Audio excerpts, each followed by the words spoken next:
Hi friends, இன்னைக்கு free home packing கிளாஸில் white chocolate blondie தான் பார்க்க போகிறோம். 1/2 kg எக்லெஸ் ரெசிபி. நிறைய பேர் வாட்ஸ்அப்பில் கூட வந்து கேட்டிருந்தீங்க. அந்த ரெசிபியை தான் இன்றைக்கி ஷேர் பண்ணியிருக்கேன். 150 கிராம் அளவுக்கு பவுடர் சுகர் எடுத்திருக்கேன். பவுடர் பண்ணிவிட்டு அதுக்கப்புறம் மெஷர் பண்ணி 150 கிராம் அளவுக்கு எடுத்துக்கோங்க. 100 கிராம் அளவுக்கு கர்டு, அட்சன் கர்டு எடுத்துக்கோங்க. புளிப்பு இல்லாத தயிராக வந்து எடுத்துக்கோங்க. நீங்கள் கடையில் வாங்கும் போதே கேட்டு ஃப்ரெஷ்ஷானதான்னு கேட்டு வாங்கிக்கோங்க. கொஞ்சம் கூட புளிப்பு இருக்கக்கூடாது. வீட்டில் ரெடி பண்ணுற தயிர் கண்டிப்பாக இந்த ரெசிபிக்கு சேர்க்கவே கூடாது. அப்படி சேர்த்திங்கன்னா புளிப்பாக இருக்கும், அப்படியே சொதப்பி விட்டுடும் ரெசிப்பியே. நீங்கள் இது எல்லாத்தையும் சேர்த்துட்டு நல்லா பீட்டர் அப்படி இல்லைன்னா விஸ்க் வச்சு பீட் பண்ணிங்கன்னா நல்லா கண்டென்ஸ் மில்க்லாம் இருக்கும் இல்லையா, அந்த மாதிரி திக்காக க்ரீமியாக வரும். அந்த அளவுக்கு நல்லா மிக்ஸ் பண்ணி எடுத்துக்கோங்க. நான் 100 கிராம் அளவுக்கு மில்க் சொல்லியிருந்தேன் இல்லையா, ஃபஸ்ட்டு ஒரு 50 கிராம் அளவுக்கு சேர்த்து பீட் பண்ணிக்கோங்க. மீதி ஒரு 50 கிராம் அப்படியே வச்சுடுங்க. லாஸ்ட்டாக நம்மளுக்கு அந்த திக்னஸ் அதிகமாக இருந்ததுன்னா அப்போ சேர்த்துக்கலாம். இப்போ நான் 50 கிராம் அளவுக்கு தான் சேர்த்து நல்லா பீட் பண்ணிவிட்டேன். பார்க்கும்போதே தெரியும் நல்லா க்ரீமியாக இருக்கும். அதுக்கப்புறம் ஒயிட் காம்பவுண்ட் வந்து 180 கிராம் எடுத்திருக்கேன். 180 கிராம் அளவுக்கு எடுத்துக்கிறேன். 40 கிராம் அளவுக்கு பட்டர், இது ரெண்டுத்தையும் சேர்த்து மெல்ட் பண்ணி நான் ஆல்ரெடி ஆற வச்சு வச்சுருக்கேன். நல்லா வந்து மெல்ட் பண்ணதுக்கப்புறம் மிக்ஸ் பண்ணி நல்லா வந்து க்ரீமியாக வர வரைக்கும் வச்சுடுங்க.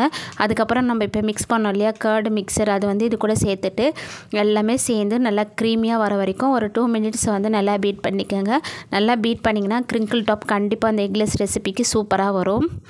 இப்போ நீங்கள் ஒரு 2 நிமிஷம் நல்லா பீட் பண்ணிங்கன்னா அந்த கர்டு, சுகர், ஒயிட் காம்பவுண்ட் இது எல்லாம் சேர்ந்து நல்லா சூப்பராக வரும். அது வரைக்கும் நல்லா மிக்ஸ் பண்ணிவிட்டு அதுக்கப்புறம் வந்து மைதா மாவு, மில்க் பவுடர், பேக்கிங் பவுடர் கண்டிப்பாக இதுக்கு வந்து கொஞ்சமாக சேர்த்துக்கணும். நிறைய சேர்க்கக்கூடாது. நிறைய நம்ம சேர்த்துட்டோம்னா அந்த ஃபஜ்ஜினஸ் போயிட்டு கேக்கியாக வந்துடும். அதனால் வந்து நீங்கள் பேக்கிங் பவுடர் வந்து நான் சொல்கிற அளவுகளில் சேர்த்துக்குங்க. இப்போ மைதா மாவு வந்து 135 கிராம் அளவுக்கு, 1/4 டீஸ்பூன் அளவுக்கு பேக்கிங் பவுடர், ஒரு 20 கிராம் அளவுக்கு மில்க் பவுடர் வந்து சேர்த்துக்குங்க. டேஸ்ட் வந்து சூப்பராக இருக்கும். இது எல்லாத்தையும் ஜலிச்சுட்டு அதுக்கப்புறம் சேர்த்துக்குங்க. நான் வீடியோவுக்காக உங்களுக்கு தனித்தனியாக காட்டியிருக்கேன். இது கூட வந்து ஒரு 1/4 டீஸ்பூன் அளவுக்கு மட்டும் பேக்கிங் பவுடர் சேர்த்து இதை நீங்கள் மிக்ஸ் பண்ணுங்கள். மிக்ஸ் பண்ணி பார்த்துட்டு ரொம்ப திக்காக இருக்குதுன்னு நினச்சிங்கன்னா மட்டும் எக்ஸ்ட்ரா வச்சுருக்க ஒரு 50 கிராம் அளவுக்கு மில்க்கு வந்து இது கூட சேர்த்துக்கோங்க. இது வந்து காய்ச்சி நல்லா திக்காக ஆற வச்சுருக்க பால், நல்லா வந்து தண்ணி சேர்க்காமல் நல்லா ஒரு 5 நிமிஷம் நல்லா கொதிக்க விட்டு அதுக்கப்புறம் ஆஃப் பண்ணி ஆற விட்டு சேர்த்துக்கோங்க. கரெக்டாக இருக்கும். இப்போ பார்த்துட்டிங்கன்னா நான் ஃபஸ்ட்டு இது கூட வந்து 50 கிராம் அளவுக்கு மில்க் வந்து நான் சேர்க்கலை. எனக்கு கன்சிஸ்டன்சி வந்து கரெக்டாக இருந்தது. இதோடு நான் விட்டுட்டேன். இதை விட உங்களுக்கு திக்காக இருந்ததுன்னா அந்த 50 கிராம் அளவுக்கு மில்க்கை வந்து இது கூட சேர்த்துக்குங்க. இப்போ வந்து நல்லா மிக்ஸ் பண்ண பார்க்கும்போது உங்களுக்கு தெரியும், நான் ஸ்பேச்சுலா வச்சு உங்களுக்கு காட்டியிருக்கேன். நல்லா க்ரீமியாக இருக்கும். நம்ம எக்கு போட்டு செஞ்சால் எப்படி இருக்குமோ அதே அளவுக்கு அது டெக்ஸ்சர் வந்து சூப்பராக இருக்கும்.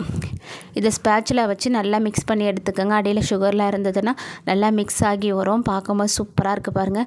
எடுத்து விடும் போது இது மாதிரி ரிப்பன் மாதிரி விழணும். அப்போ தான் வந்து நல்லா க்ரிங்கிள் டாப்போட ஃபஜ்ஜியாக சூப்பராக வரும். நான் சொன்ன டிப்ஸோடு நான் சொன்ன அளவோடு அப்படியே ட்ரை பண்ணி பாருங்கள். கண்டிப்பாக உங்களுக்கு இதே மாதிரி வரும். உங்களுக்கு கர்டுலாம் வேண்டாம் அப்படின்னா நீங்கள் மில்க் மட்டுமே கூட சேர்த்துக்கோங்க. அந்த 100 கிராம் அளவுக்கு கர்டும் 50 கிராம் அளவுக்கு மில்க்கு சொல்லியிருந்தேன் இல்லையா, அதுக்கு பதில் நீங்கள் 150 கிராம் அளவுக்கு மில்க்கு கூட சேர்த்துக்குங்க. நான் சொல்லுவேன் இல்லையா நல்லா திக்காக காய்ச்சி ஆற வச்ச பால், அந்த மாதிரி கூட சேர்த்து செய்யுங்க. சூப்பராக இருக்கும். அப்படி இல்லைனா நீங்கள் கண்டென்ஸ் மில்க் சேர்த்து நல்லா ரிச்சாக செய்யணும்னு நினச்சிங்கன்னா கீழே கமெண்ட் பாக்ஸில் கூட சொல்லுங்கள். நெக்ஸ்ட் வந்து நான் அந்த வீடியோ போடுறேன். கண்டென்ஸ் மில்க் போட்டு செய்யறதுக்கும் இதுக்கும் வந்து ரொம்ப வித்தியாசம்லாம் இருக்காது. நம்ம புளிப்பு இல்லாமல் தயிர் சேர்த்துக்கிட்டாவே போதும். ரொம்ப ரிச்சாக சூப்பராக இருக்கும்.